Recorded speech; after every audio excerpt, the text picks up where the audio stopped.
Hello everyone, this is DesTr0, and today I will start by asking a simple question. What is the greatest 2D platformer of all time? Now the answer to that question is fairly objective. If you haven't immediately answered Super Mario Bros. 2, shame on you. But I am a pretty big fan of Super Mario World myself, and I know that a bunch of people enjoy themselves some good old Mario 3. But now let me ask a different question. What is the greatest 2D platformer in recent years? Now the answers should be vastly different. A lot less Mario, I presume. And the explanation is fairly simple. Mario just isn't the king of platformers anymore. Don't get me wrong, I still think that modern Mario games are very solid, but we've seen with the new Super Mario Bros. Series that Nintendo's priority in recent years hasn't always been to innovate to bring players new creative experiences. They definitely weren't afraid to put out titles that resembled closely the previous one. But here's step in indie games. Indie developers don't have the same constraints as Nintendo. They're the ones that grew up with the incredible titles from the 80s and 90s and that are able to put the best from those games in fun new experiences. And the truth is, I'd be very surprised if Nintendo decided to make a much more challenging Mario game. It's their flagship franchise. They want those games to be entry level for newcomers, and that's perfectly fine. But if you want something that'll kill you a bit more, you have to look at indies. But that's enough exposition. Here is Shovel Knight, one of the new kings of platformers. I had originally also planned to talk about Celeste, but my script was already pretty thick, so I've decided to keep it for later. Without further ado, let's just jump into it. Get it? Jump? Because I'm talking about onto the video!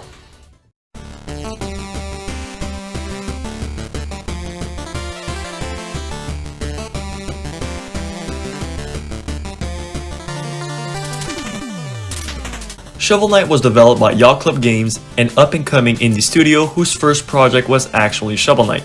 A large part of the game was crowdfunded by Kickstarters, which would make Shovel Knight one of those rare examples of Kickstarter games delivering on each of their promises. Mighty number 9. It first released June 26, 2014 on Windows, Wii U, and 3DS, but was later ported to everything just shy of the Samsung Smart Fridge, including surprisingly the Commodore 64. Unfortunately, that last statement is not true, but it was still a cool April Fool's nonetheless.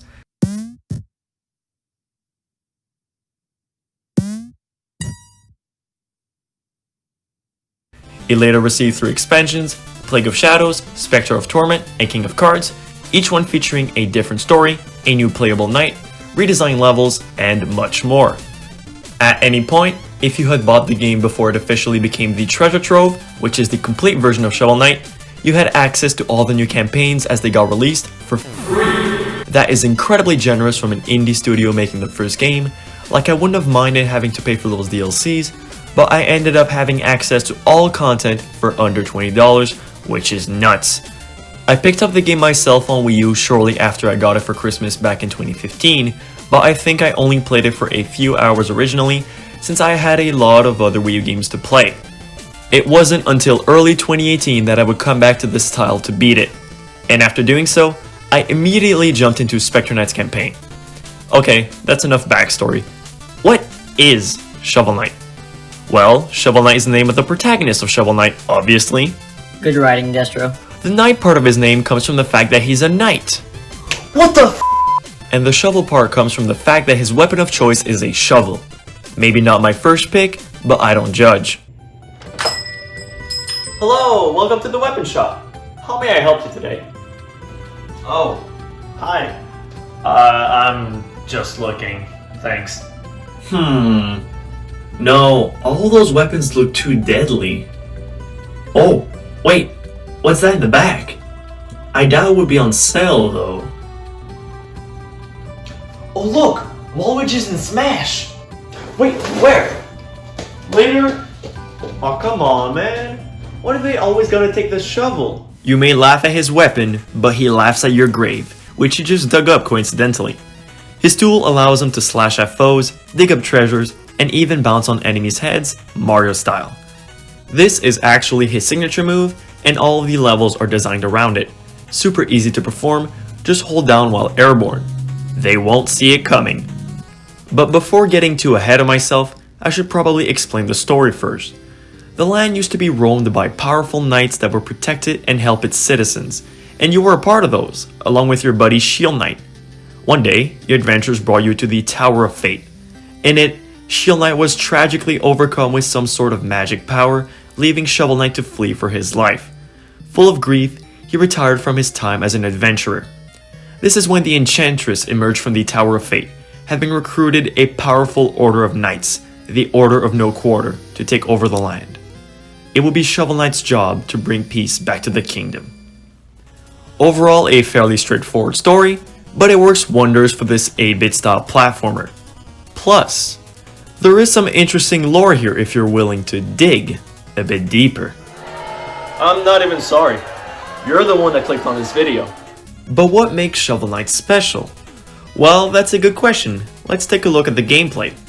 Shovel Knight has you going through 10 lengthy levels, each of them ending with a boss fight. There's also a couple of optional levels to get some extra gold or to acquire a new relic, this game's items. All of the levels have a bunch of checkpoints, so each section never lasts for too long. No two levels feel similar in terms of design or environment. You first have the Plains of Passage, the tutorial level, Pridemoor Keep, the castle stage, the Lich Yard, the Explodatorium, the crazy lab stage, the Iron Well, the water level, which is actually very fun, Lost City, the cave level, Clockwork Tower, the stranded ship, the ice level, the flying machine, and finally, the Tower of Fate. Remember those because they will be coming back in every single campaign. The design direction Yochlum Games took was to have fewer, lengthier levels, kind of Mega Man style, but that way each level can have its own enemies, mechanics, gimmicks, and cool boss at the end. There is very little overlap between the stages, like just looking at any instant of this video, you can immediately tell where you are. Without any good transition, let's talk about the controls and movement. They are really tight and responsive, I never had a problem with them, which is obviously very important when you're playing a tricky platformer. However, Shovel Knight's movement themselves feel a bit weird at first. His move speed is fairly slow, but to compensate, his jump arc is super high. But it definitely doesn't follow that 45-degree angle that other platformers usually have. You will start rising as soon as you jump and initiate your descent the moment you reach your apogee. Wait, isn't that just how gravity works? And, in typical fashion of games from the 80s, whenever you take damage, you'll suffer some minor knockback. It's not too extreme, but it'll most certainly cause you some painful deaths.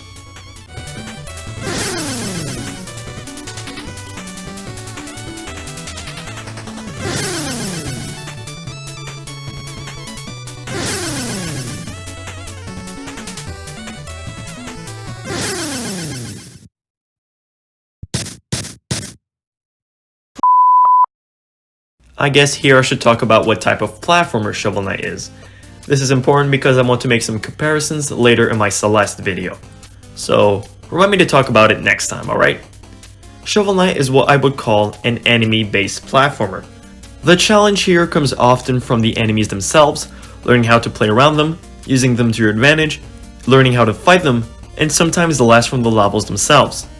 Now obviously the levels are designed around those enemies, but you get my point. This also means that some of your deaths will make you feel like they were outside of your control. It may seem unfair, but that's the kind of game Yochlum Games were going for. Oh, you could say that it's the Dark Souls of platformers? What? What are you even talking about? Well, you said that the game had some unfair deaths and that it could get difficult. So logically, that means that it's the Dark Souls of platformers. Boy, if you don't get out of here real quick, I'll show you what a Dark Soul really is. Wait, what does that even mean? You don't want to find out. Additionally, an important factor that makes Shovel Knight's campaign the most unforgiving out of the four is the fact that there isn't a good way to gain height while in the air.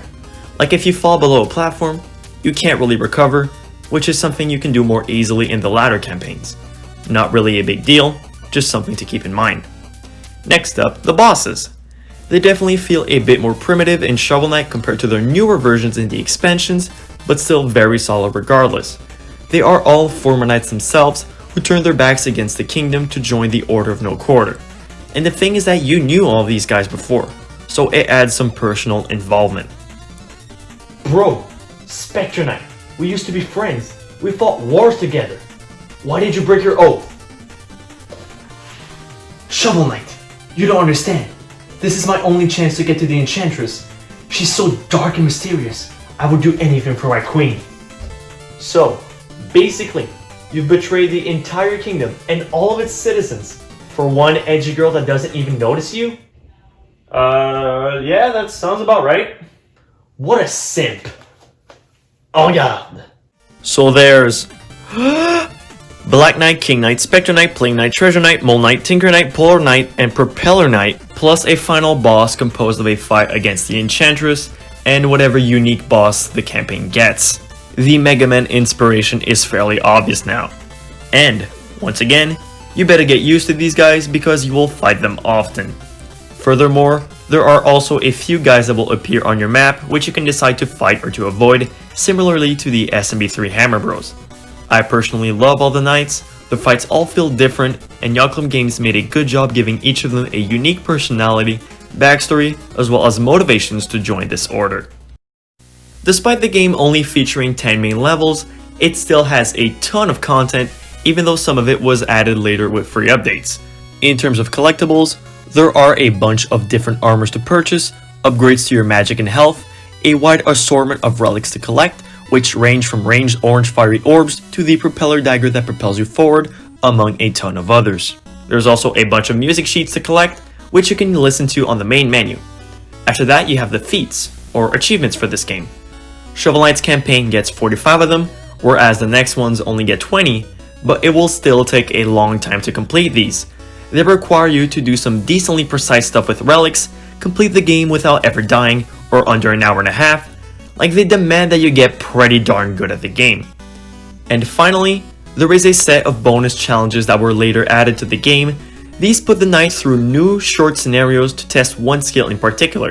They also give you rematches against every boss, this time under some specific constraints, usually a time-based one. But it can be something else entirely. That is no shortage of content for one campaign, and if you multiply by 4, you're looking at hours on end of fun platforming challenges.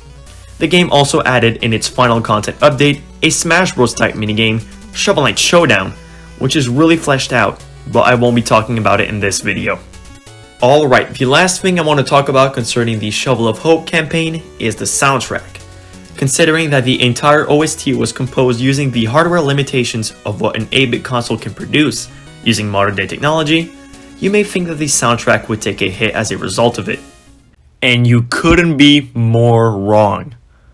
Or would that just be wronger? No, that's not even a word. Anyway, Jake Kaufman, the musical wizard who composed this game's score, has managed to create one of the coolest assortments of 8-bit tracks ever, even competing the works of Koji Kondo, the original Mario Bros. Composer. Yes, I did just say that. Oh, and he's the only person I know capable of creating an epic 8-bit electric guitar solo.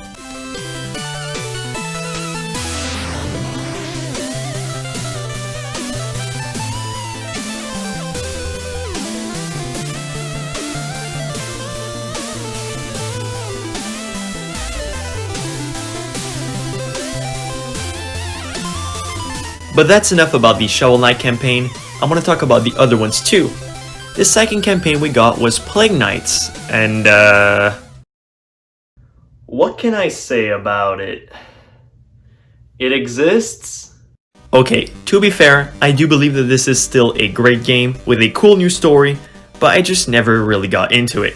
I think it's because Plague Knight controls in a very bizarre manner, which was a bit alienating to me. But I'll be sure to give this one another shot in the future. In that case, let's move on over abruptly to Specter of Torment, Specter Knight's campaign. Oh yeah, I love death! This is what I'm talking about. This story tells the tale of Donovan, the man who eventually became Specter Knight. He is the one who recruited the Order of No Quarter, while Shovel Knight had retired from his knightly duties. I don't want to go into too much detail, but in the end, he decides to join the Order as the final knight because of a promise he made to his friend ages ago. I liked the somber tone of the story and all the flashback levels that we get to play. It really adds depth to one of the knights I had found the most interesting before playing his campaign. And before talking about gameplay, I just want to mention that the remixes that were made for this campaign of all tracks are all superb. They fit in super well with the different tone of the narrative.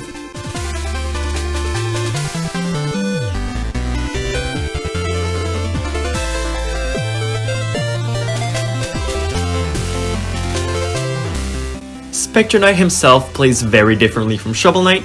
You move more quickly on the ground, but your jumping capabilities have taken a big hit, as if death itself had sliced through them.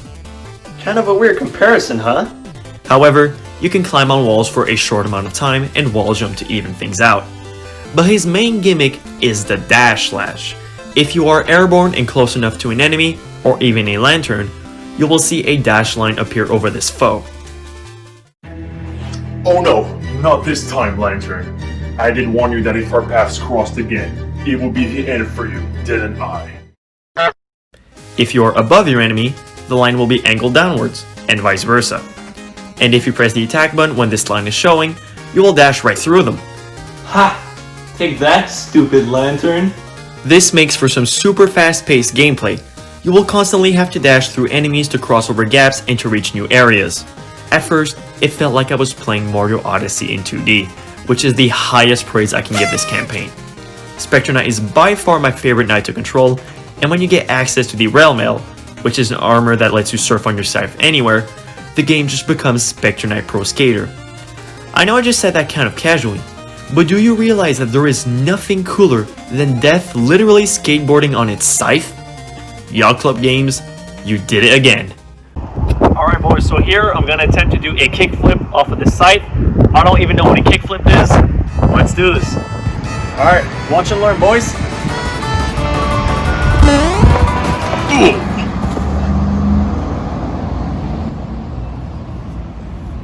Maybe I should just stick to making videos. This time around, you get to play the levels in any order you want, as there is no world map. This makes every playthrough unique, as you're not stuck going through the plains first, then Pridemoor Keep, etc. Well, actually, you do always start with the plains, but that's besides the point. Specter Knight's playstyle is very different from Shovel Knight, as I've said.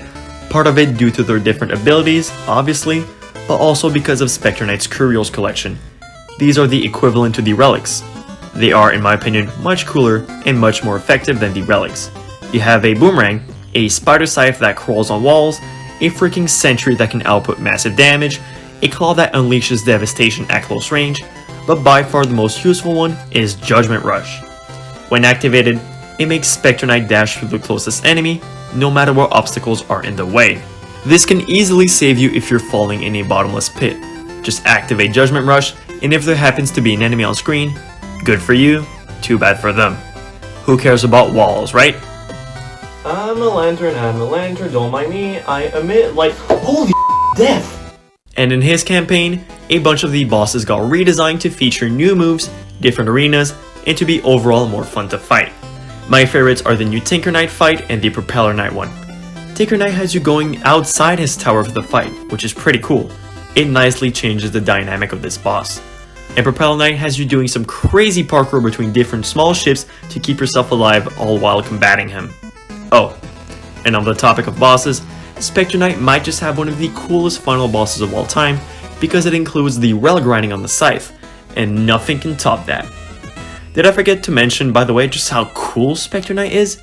All of the DLC knights have a unique taunt that can be unlocked, and Specter Knight's is the Cold Shoulder, acquired after sitting through a random girl's dance. It shows that Specter Knight truly does not give a single finally. I still have to talk about King Knight. I know I've been rambling for a while, but trust me, King Knight deserves this spot. His campaign was supposed to come out in 2018, but... Oh boy, I can't wait to play King of Cards in 2018 like it was announced. Ow, my foot! What is this?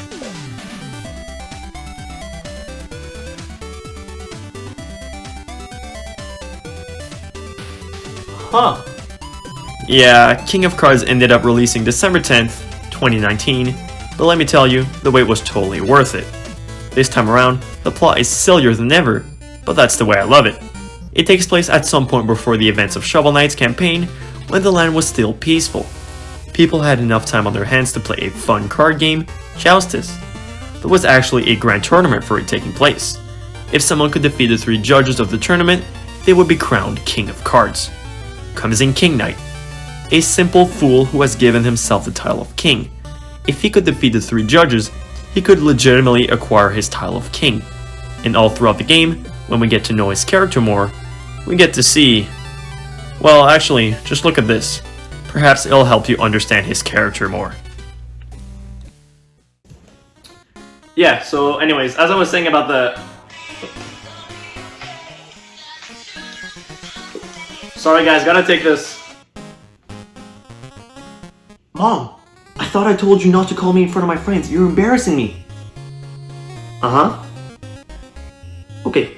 Okay, but Mom, can you please remove the crust off of the bread the way I like it?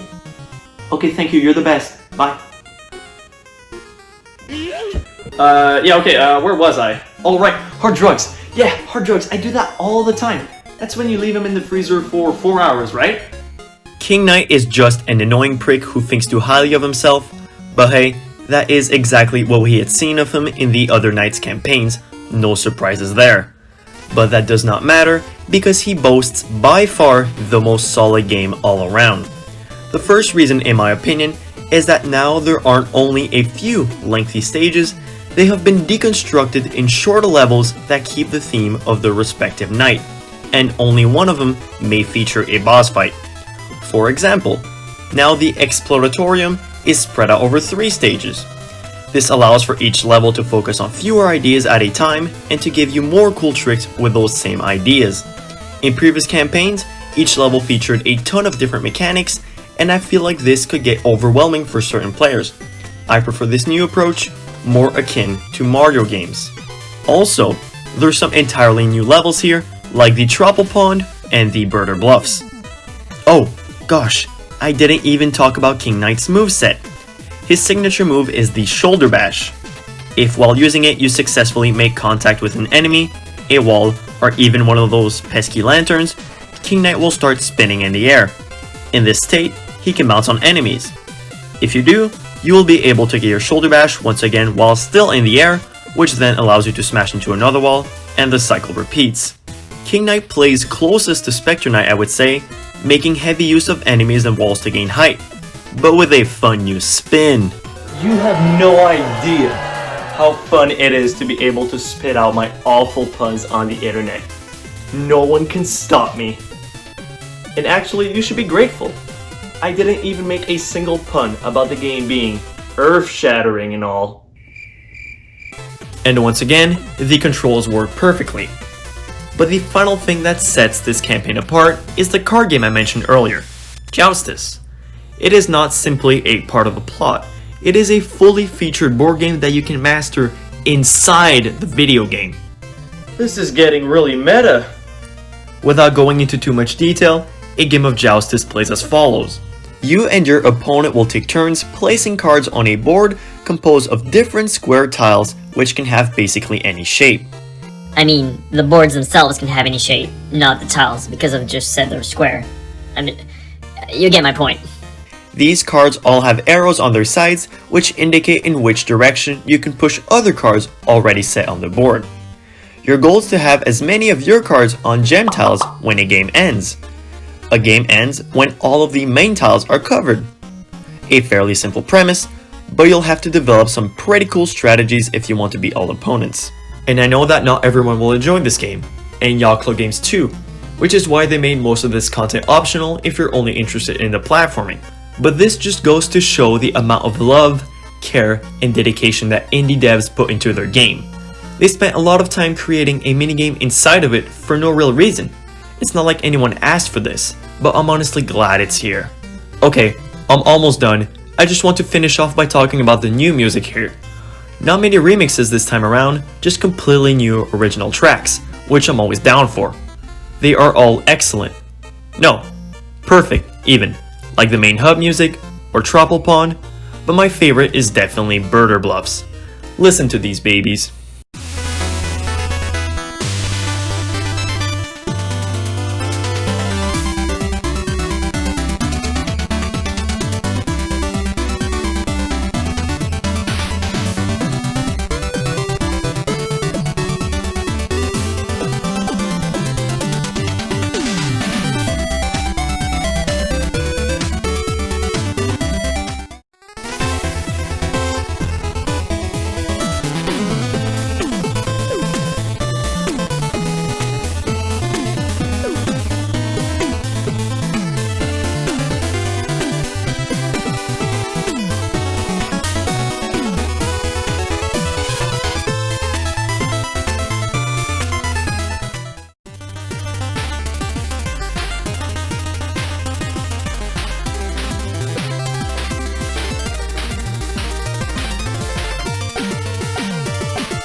So, in conclusion, Shovel Knight's campaign is a good place to start, even if it is the most unfair in its level design, and if it can be a bit lacking in certain areas compared to the newer expansions.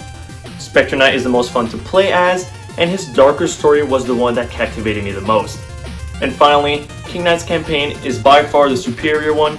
The levels are at their best here, the humor is superb, and Joustus is a really nice change of pace from all the platforming. Did I forget anything? Well, anyways, if I did, it probably means it wasn't too important. And here we are at the end of my third YouTube video. Making videos is a fun project I've decided to tackle after years of watching YouTube and dreaming of one day making my own content. And I have to say, it has been a lot of fun. I'm looking forward to making some more. However, with school starting again soon, I have no idea if I'm gonna have time to produce videos, so don't expect anything from me soon. But I'll try to upload something whenever I get the chance, alright? Thank you so much for watching, guys. This has been DesTr0, and I will catch you all later. Peace.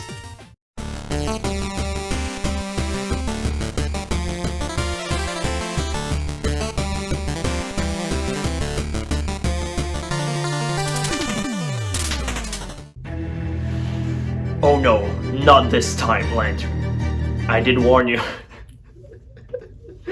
Come on, guys.